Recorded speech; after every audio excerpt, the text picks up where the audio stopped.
Last year's epic kaiju, Oscar-winning stunner, Godzilla Minus One, still lingers in the minds of millions around the world. There's an obvious reason why director Takashi Yamazaki's masterpiece quickly became one of the highest-grossing non-English language movies in box office history, dethroning Bong Joon-ho's Parasite. It even gifted Godzilla fans with an unexpected, happy ending. However, this wasn't in the original plan. Recently, Yamazaki appeared at the 2024 New York Comic-Con in celebration of the 1954 Godzilla's 70th anniversary. The director openly discussed secret details behind the pre-production, revealing a surprising fact about the first script for Minus One. In this earlier draft, the director forfeited Koichi Shikishima, Ryanosuke Kamiki's happiness and wrote Noriko Oishi, Minami Hamabe, a much somber and tragic ending. In Godzilla Minus One, set in post-World War II Japan, Godzilla serves as a metaphor for the overwhelming devastation the nation experienced during and after the war.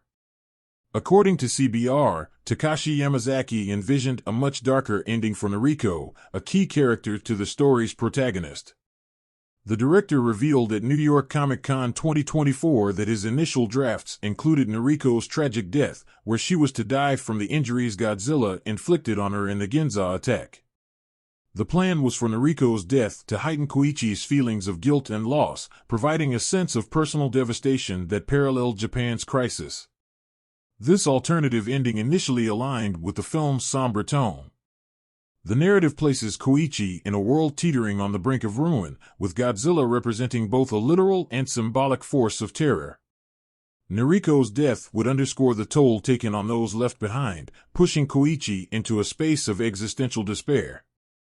In fact, the scene where Noriko appears to be gravely hurt was crafted so that she could either survive or perish depending on Yamazaki's final decision. However, as Yamazaki began piecing together Minus One, he felt a darker conclusion might be too gloomy. With Koichi already battling his own guilt from wartime experiences, losing Noriko on top of everything else might detract from the broader story he wanted to tell.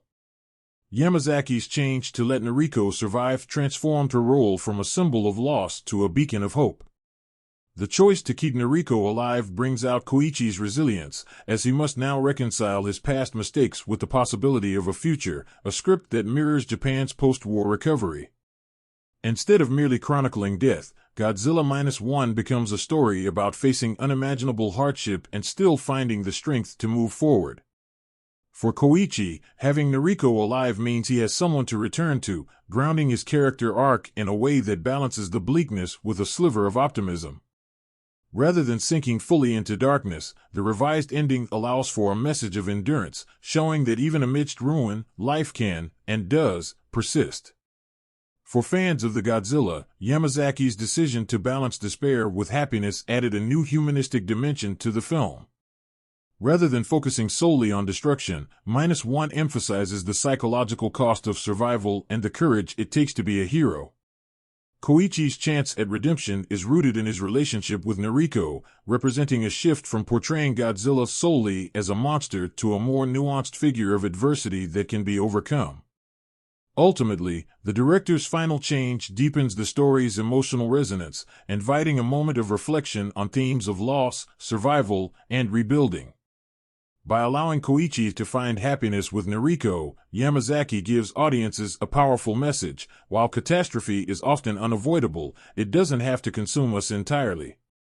Through Godzilla Minus One, Takashi Yamazaki has not only paid homage to Japan's resilience but gave the franchise a fresh canvas to bounce off on for upcoming installments.